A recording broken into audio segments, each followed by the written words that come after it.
Hi guys! Welcome back to my channel! For today's video, I'm going to share with you guys two recipe na pwede nyo lutuin at home. Sobrang dali, sobrang easy. Kayang-kaya nyo to. Mabilis lang siya. Before tayo mag-start magluto, I would like to say thank you sa lahat na nag-subscribe, sa lahat na nanonood. At thank you. Wala akong masasabi, basta thank you sa inyong lahat. Sa manonood, sa mga nagko-comment. Thank you so much. And if meron pa kayong mga gustong makita na gawin ko on my next video or gawin namin ng husband ko on our next video, please don't forget to comment down. If you guys new to my channel, please don't forget to subscribe. And let's start cooking!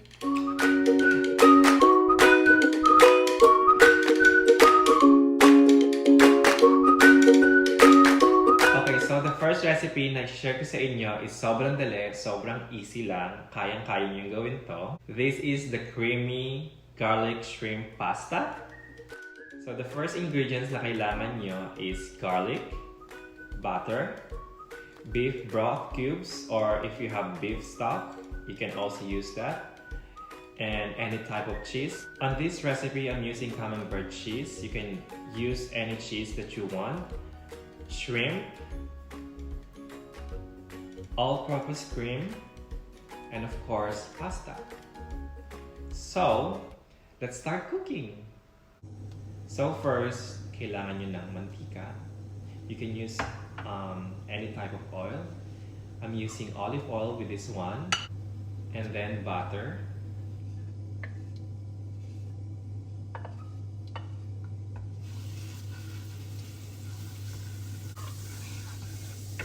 And now you can put your garlic. Igisa-gisa nyo lang yung garlic.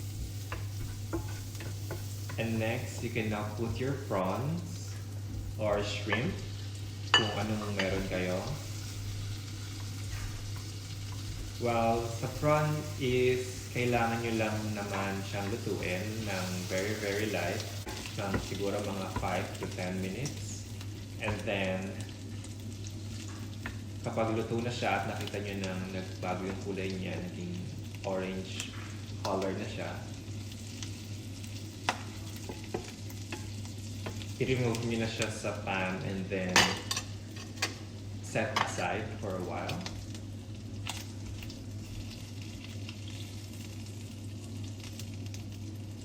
And next, you can put your cream.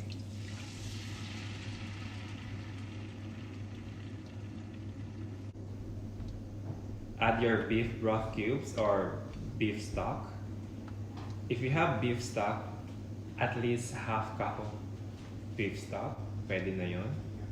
And let it simmer until na-evaporate na yung konting water dun sa medyo mag-thicken na siya. And on this side, syempre, nag-boil na ako ng pasta. Hindi na ako bibigyan ng instruction dahil kaya-kaya nyo na yan. Alam nyo na magluto ng pasta. Just read the label and instruction. Push na yan. So habang nag-simmer yung sauce nyo, you can now add your cheese.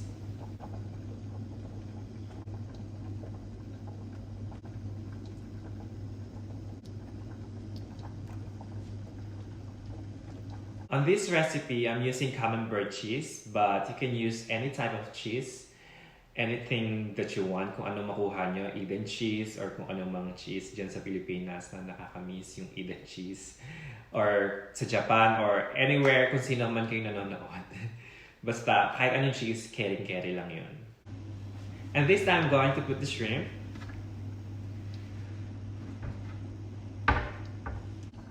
Para maluto pa siya, and at the same time, pumasok yung lasa ng sauce sa shrimp para mas okay yung lasa. And magkaroon pa ng extra shrimp flavor yung pinaka-sauce niya.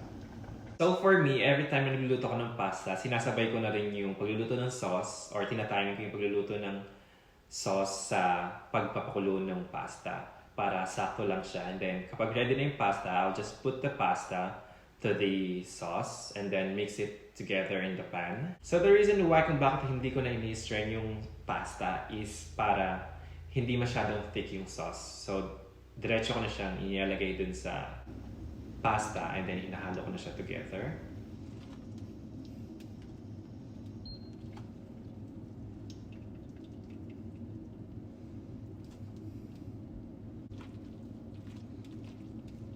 And then after ko na siyang ma-mix together, I'm going to plate now my pasta.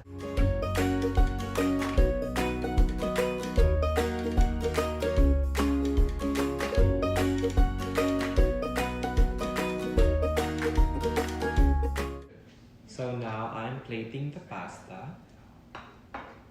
And I have my parsley here, fresh parsley.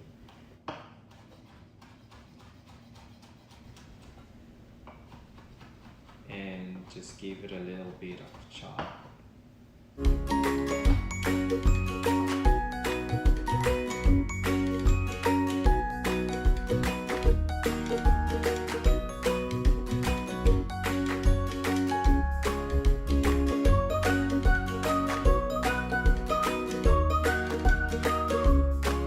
So, ito-try na natin itong garlic shrimp creamy pasta.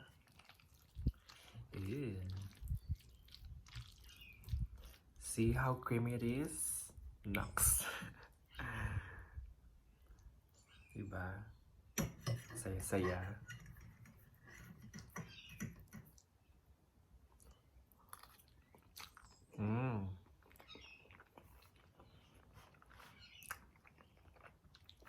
So good.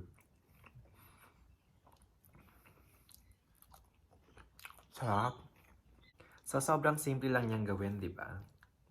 Dali-dali lang niya. Tsaka sobrang sarap, nakakamayaman. Kayang-kaya yan. Yung cheese lang, kahit anong cheese lang, pwede na yun. Kahit Eden cheese, check na yun. And you can see it's so creamy. Saya-saya. So yun guys, after this, mamaya naman is yung red wine beef casserole natin. So, see you later. Kain muna ako. Sarap eh. And that's our creamy garlic shrimp pasta. And next recipe, alam ko sabi ko kanina, madali lang siya. Pero medyo mahirap din pala kasi... Pero hindi, madali lang siya kasi lagay ka lang ng lagay and then maghihintay ka lang ng tagal na oras bago siya lutuin. So the next recipe is red wine beef casserole. So for my recipe on my red wine beef casserole, the ingredients are red onion, garlic, bay leaf, beef broth cubes, beef, potato and carrots, tomato sauce, tomato paste, and of course, red wine. And that's all the ingredients, and now let's start cooking. So first, igigisa niyo muna yung beef.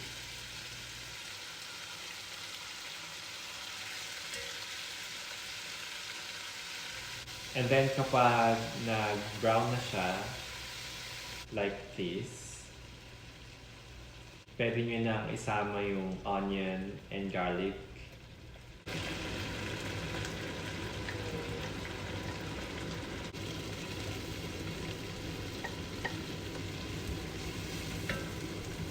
And then kapag ready na siya, kapag nagisa nyo na yung beef, yung onion and garlic, you can now put water. Add your beef broth cube, tomato sauce,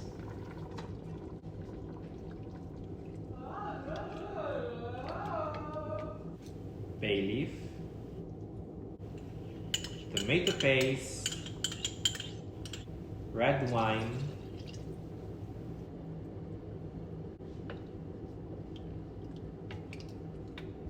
and then after that, papakuloan lang siya within 10 to 15 minutes hanggang mag-evaporate na yung alcohol ng red wine.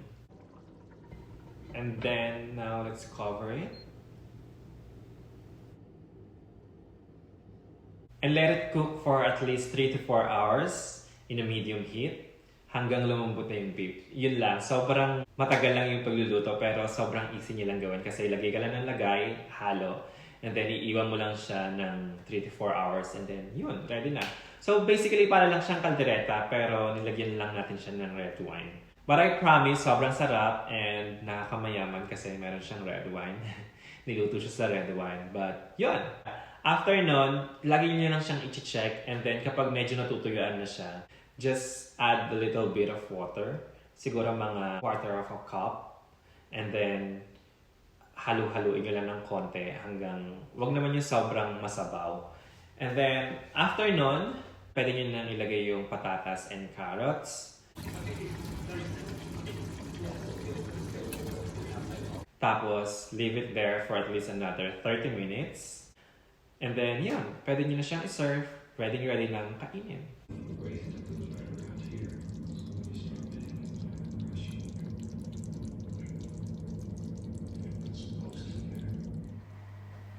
And there you go, after 3 to 4 hours of waiting, siguro mga 5 hours din ako inabot dito. But, yun na, this is the red wine beef casserole. So there you go guys, I hope you like it. I hope na magawa niyo sa bahay niyo itong recipe na to. Sobrang easy lang yan, di ba? Medyo matagal lang talaga yung red wine beef casserole, pero masarap siya. Promise. Sana matry nyo, and kapag na-try nyo, please don't forget to share it on my Instagram or tag me kapag nagawa nyo. Sobrang dali nyo lang, promise. Or kapag meron kayong mga question, just give me a message sa Instagram, Facebook, or here on YouTube. And I'll just put all the recipe and ingredients sa baba nito, dito, in the description box. Okay guys, so yun, thank you so much for watching this video. I hope sana nag-enjoy kayo. And kung meron pa kayong gusto nyong lutuin ko here on my channel, please don't forget to comment down. I will appreciate that. And please, again, if you guys haven't subscribed, please don't forget to subscribe here on my channel. Thank you so much. I hope you guys like this video. And yeah, see you guys on my next video. Bye! Ay, salamat. Tatapos din.